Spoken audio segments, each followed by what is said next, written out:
Kolkata derby মানে Mohun Bagan east Bengal match. আর এই derby match এই বছর শুরু হতে চলেছে ক্যালকাটা ফুটবল লিগের মাধ্যমে।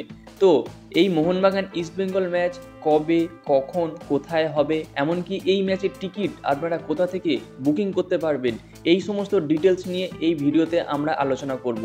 দারুণ একটা ইম্পর্টেন্ট ভিডিও হতে চলেছে। এমনকি এই ভিডিওতে এটাও আলোচনা করব যে এই ডার্বি ম্যাচটা, এই সিএফএল ডার্বি ম্যাচটা কোন দল এগিয়ে থেকে মাঠে নামবে। যদিও ডার্বি ম্যাচ কোনো দলই এগিয়ে থেকে মাঠে নামতে পারে না, দুই দলই 50-50 চান্স নিয়ে মাঠে নামে, তবুও রিসেন্ট পারফরমেন্সের দিক থেকে দেখতে গেলে কোন দল এগিয়ে আছে, এই সমস্ত সকল বিষয় নিয়ে আলোচনা করবো এই ভিডিওতে। দারুণ একটা ইন্টারেস্টিং এবং ইম্পর্টেন্ট ভিডিও হতে চলেছে। তোমরা অবশ্যই ভিডিওটা শেষ পর্যন্ত দেখবে এবং আমাদের চ্যানেলে প্রথমবার এলে চ্যানেলটাকে সাবস্ক্রাইব করে তার পাশের বেল আইকনটাকে অন করে দেবে। তো বন্ধুরা, এই মরশুমের প্রথম ডার্বি শুরু হতে চলেছে ক্যালকাটা ফুটবল লিগের ডার্বি দিয়ে, যে খেলাটা হবে 19শে জুলাই। 19শে জুলাই হবে কল্যাণী ফুটবল স্টেডিয়ামে, আর খেলাটা শুরু হবে বিকাল 5টা থেকে। এবার তোমাদের মনে প্রশ্ন আসতে পারে, তোমরা টিকিট কোথা থেকে বুকিং করবে?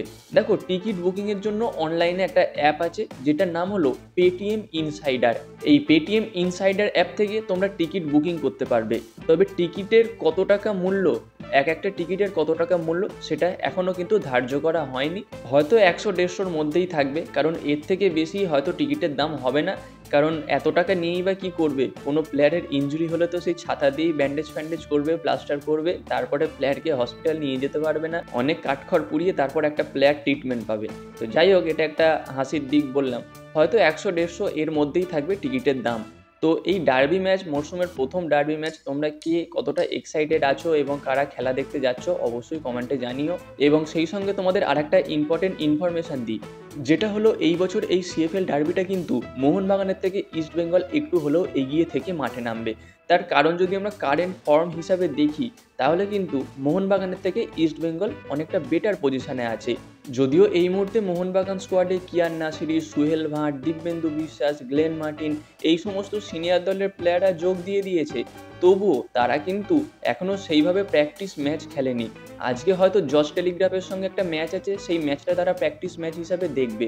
এবার এই জজ টেলিগ্রাফের ম্যাচেই কি তাদের নামিয়ে দেবে? কারণ তারা 2-1 দিনই প্র্যাকটিস করেছে, আর 2-1 দিন প্র্যাকটিস করেই কি তারা জজ টেলিগ্রাফের বিরুদ্ধে নামবে? এই নিয়ে কিন্তু একটা প্রশ্নচিহ্ন থাকছে।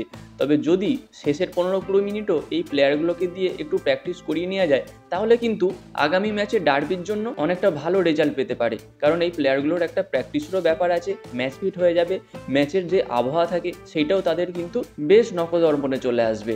তবে কি, যেহেতু এই কিয়ান নাসিরি, সুহেল ভাট, এই সমস্ত প্লেয়ারগুলো দলের সঙ্গে যোগদান করেছে, সেক্ষেত্রে মোহনবাগান একটু অ্যাডভান্টেজ পাবে।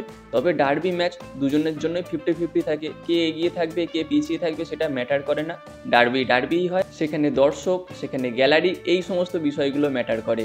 এবং এই সিএফএল ম্যাচগুলোর পরেই কিন্তু আছে ডুরান্ড কাপ, তারপরে ইন্ডিয়ান সুপার লিগ। সেটা হবে কি হবে না সেই বিষয়ে কন্ট্রোভার্সি আছে। তবে আবারও তোমাদের জানিয়ে রাখি, একটা কিন্তু ছোট্ট আশার আলো পাওয়া গেছে যে ইন্ডিয়ান সুপার লিগ আবার শুরু হতে পারে। তো এই বিষয়ে আমার কাছে সম্পূর্ণ আপডেট নেই, আমি পুরোটা খবরাখবর পেয়ে যাই, তারপর কিন্তু তোমাদের অবশ্যই জানিয়ে দেবো। তবে এই খবরটা বেশ কিন্তু ইম্পর্টেন্ট খবর হতে চলেছে, ইন্টারেস্টিং খবর হতে চলেছে।